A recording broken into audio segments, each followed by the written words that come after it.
everybody. This is Lorraine. And Jennifer. And this morning, we're going to talk about branding. And we really want to come at it not necessarily from the perspective of what is your company brand, as much as it is what is your personal brand? What is your brand? Jennifer, what's your I, brand? my brand, if I was to describe my personal brand, is going to be I'm a motivational person. So if you like look at past my feed, you're going to see Miss Positivity. But also I feel like my brand is someone that keeps it real and calls it like it is. Mm-hmm. Someone that usually has an opinion. And I would like to say my brand is someone that's kind of fearless. I don't know if that's what everybody else sees me as, but that's what I feel my brand is. And that raises a really good point, and I'm going to add something to your brand in a minute. But the truth about your brand is you don't control it. You can influence it, but your You could brand, try. you can try, but your brand is something that exists in the mind of other people. It's what they think about you when they hear your name, and it's what they say about you Yeah. when you walk out of the room. And the only thing I would add, because I think you nailed it. I think of all those things when I think of you.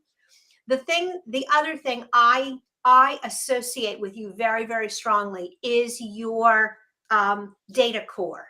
The fact Yeah. that from a business perspective, you are all about the metrics. Yeah. Yeah. And so that's something that lives in my head. Yeah. And so, part of the trick is figuring out, what do you want people to think? How do you do that? But then also, every now and then, I think you got to check with people and say, so if you pick a couple of words, what would you say about me? You know? Yeah. Yeah, that feedback is very important, and I think a great place to look at that is the reviews that people are just naturally writing about you. And what you just brought out about something that in my brand, that is all over my reviews, is the metric part of it from that standpoint, associated with the business. So I know that you have recently gone through this journey of, kind of rebranding yourself. You owned an agency for X amount of years, and then you left that. Walk the audience through what that was like and how you discovered what your brand was. So I'm going to go back and go, when I started the business, what did I want my brand to be? And at the very beginning, when I was leaving corporate and I was a solopreneur, I had a choice. It could have been LorraineBall.com, Lorraine Ball and Associates, or it could be something else. And I chose Round Peg because I felt like that was a stronger representation of what my brand was. That finding things that fit, that little offbeat, something that made people go, wait, what? That fits. And that fit. And it also had that, at the same time that it made people go, wait, what? Everybody, when they heard it, went, oh, round peg, square hole. So there was a familiarity. And Yeah. again, that was by design. It was quirky and yet familiar. And Yep. so it immediately made people feel comfortable. And that worked for 20 years. But I sold the company and I painfully sold the brand. I mean, Yeah, that was you're the brand, it was you, and it's like giving up a piece of you, so yeah. painful is a good word. Well, and the nice thing is that the brand became bigger than me as the company grew. And there is an army of people who proudly still think of themselves as peggers. And that's wonderful. That's great. But that's not me anymore. And so I kind of really have spent the last 2 years trying to figure out, am I the digital toolbox? Am I the podcast? And about 2 months ago, I finally came to the realization that my brand is Lorraine Ball. That at this point it is me, and it's not Lorraine Ball, the um, founder of the Digital Toolbox or the host of More Than a Few Words, it is Lorraine Ball, and everything else falls under that. And so I had to kind of go back to square one and think about, okay, so what do I want people to think about with me? Because it's no longer agency owner. But you went through that exercise, and I think a lot of business owners maybe don't think about that exercise of what do people think about me? What do I want them to think about me?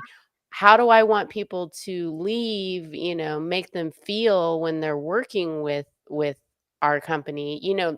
Those are all things I think that are part of branding, and there's a lot of other things that go with that too. So what were the steps you kind of went through to help discover what your brand is? Well, I kind of went back to the basics on branding. I looked at what are my strengths?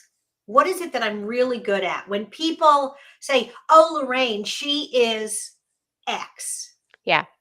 I looked at what I was good at. I looked at both skills and personal attributes. Um, I looked at what makes me different. And that is the cornerstone of a Yeah. brand. And Yeah.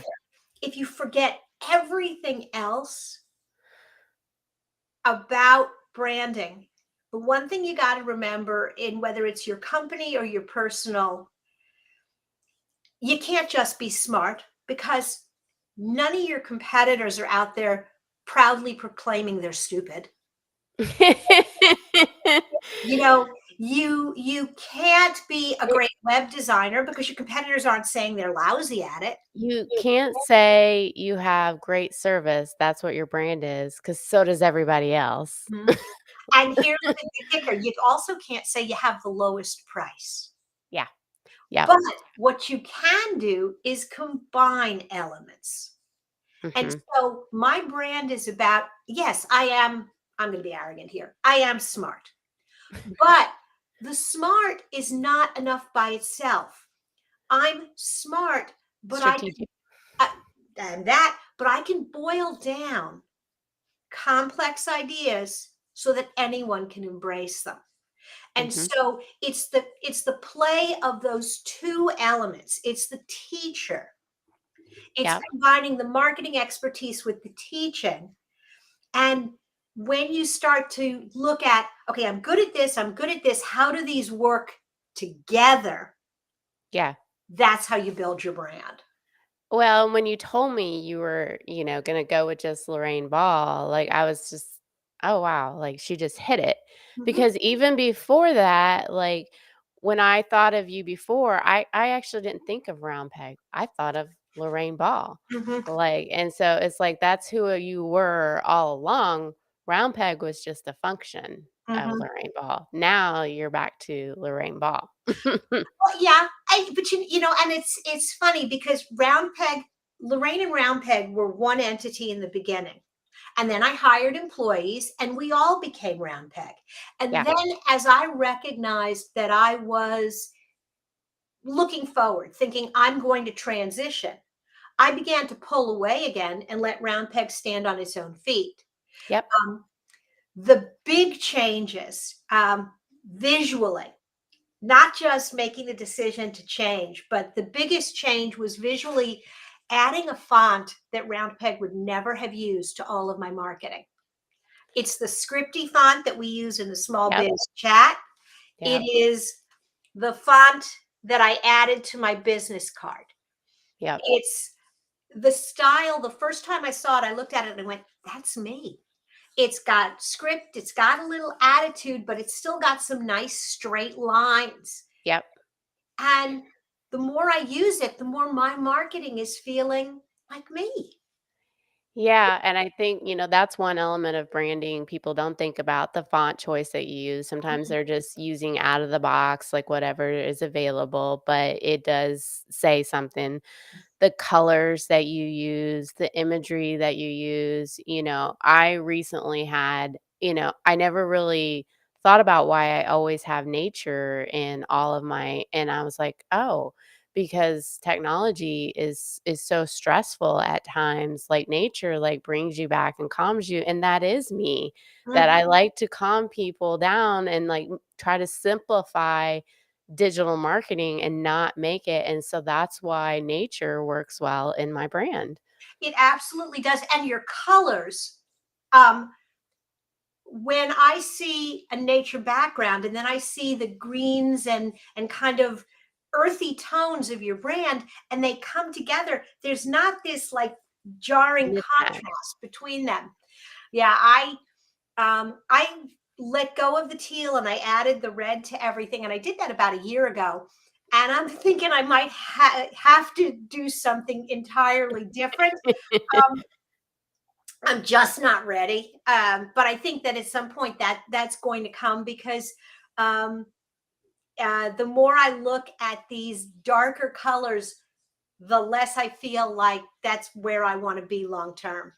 Yep, yep. Well, and I'm thinking, yeah, I've been trying to drop the hot pink in everything that I have per se, and it's just, it's a lot of work to drop something if you've been using it for a long time. Yeah, but even when I was in my corporate days and we did rebrands for multi-million dollar corporations, at some point you just cut and run and you say, okay, anything that's legacy, we're not going to worry about, but Yeah, anything new that we create from this moment yeah. is going to add this.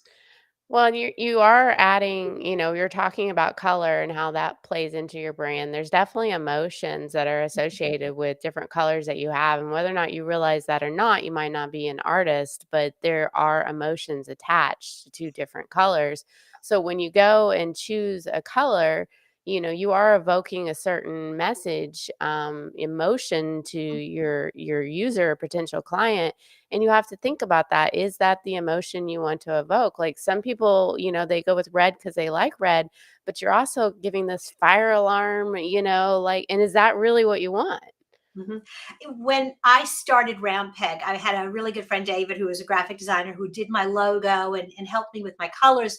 And I told him, I really love mauves and grays. And he said, great, go paint your house. Your brand is about fun and it's about energy, and grays and mauves don't have that fun and energy. And Yep. the original teal and the original blue, and there was an orange and a purple that really had a lot of fun. Over the years, I kind of toned it down, and I think I'm ready to go back to the fun. Well, you have to in today's online world of so much content. You start to get blind fatigue on seeing Mhm. things, and so you got to change things up. You got to change up your brand. Absolutely. So we could go on and on forever about branding, but we're going to put a pin in it here. And come back next week, and Jen and I will be talking about something else. All right, take care, everyone. Bye now.